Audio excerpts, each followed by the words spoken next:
Hi guys! Kung napanood niyo nga yung unang vlog namin, kami ay nanguha ng mga alimango at suso sa ilog malapit sa amin. At dahil medyo marami-rami ang aming nakuha, napag-isipan naming lutuin at turuan na rin ng aking asawa kung paano ba ito lilinisin para mailahok sa mga lulutuin. At dahil nga medyo kailangan ng special na atensyon tong ating mga suso, tinuruan ko na rin ang aking asawa kung paano ba puputulin yung kanilang mga buntot. Kasi nga, pag hindi mo pinutol yung mga buntot ng suso, pag kinain mo sila, hindi mo sila mapapalabas sa isang higop lang. Kaya yun, mahihirapan ka, kaya kailangan talagang maayos ang pagpuputol ng kanilang mga buntot. Nakakabilib lang kasi unang turo pa lang sa kanya ay na-master niya na talaga yung pagpuputol ng mga buntot ng suso. So ayan nga, sa makikita nyo, ang napakaraming suso na aming nakuha pero kukunti lang yung aming mga alimang nakuha. Ayan nga, tinuruan ko siya kung paano niya tutusukin yung aming alimango bago namin ilalagay dun sa gata. So ayan, sa una takot talaga siyang kunin yung alimango kasi parang kakagatin daw siya.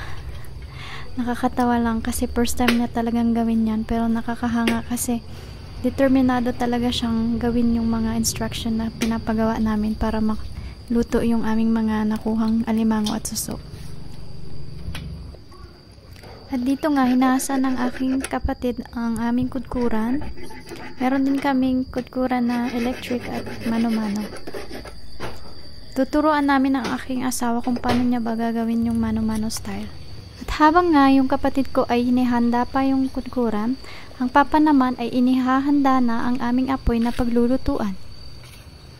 At dito nga, tinuruan ng papa ang aking asawa kung paano niya ilalagay yung mga kahoy at kung paano niya papalakihin ang apoy na aming gagamitin.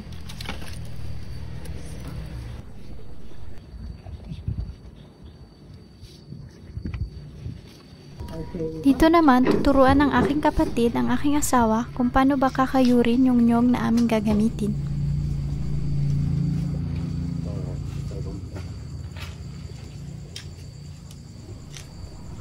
So dito nga, tinuturo ng aking kapatid kung paano hahawakan yung baon ng nyog at paano ito kakayurin. At dahil nga sa una hindi niya naman alam kung paano ito gagawin, kailangan namin siyang turuan kung paano ito hawakan at paano kayurin. Sa una ay nahihirapan siya pero in the end nakuha niya rin. Pagkatapos ngang kayurin, dito naman ay tinuturuan ko siya kung paano ba i-extract yung aming coconut milk.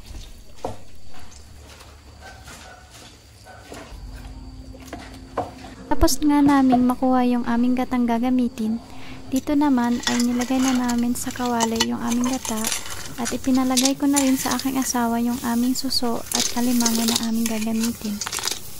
At dahil nga inaantay namin maluto yung aming pagkain, nagkwentuhan kami at naalala namin nung bata pa kami, talagang nangunguha kami ng suso sa sapa at alimango kasama ang aming mama. At minsan ginagawa namin tong tinuktok, hindi ko alam sa ibang lugar kung paano ba ang tawag nito. So ayan nga, kumulo na yung aming gata. At sabi ko nga sa kanya, ilagay na yung gulay na kalabasa para ito ay maluto na. So ayan, napakasarap talagang kainin ng alimango at suso, lalo na pag kalabasa. Nakalimutan lang namin lagyan ng malunggay pero ang sarap talaga niya sa gata. So ayan na, luto na, finished product. Not bad for first time cooking. Salamat sa panonood!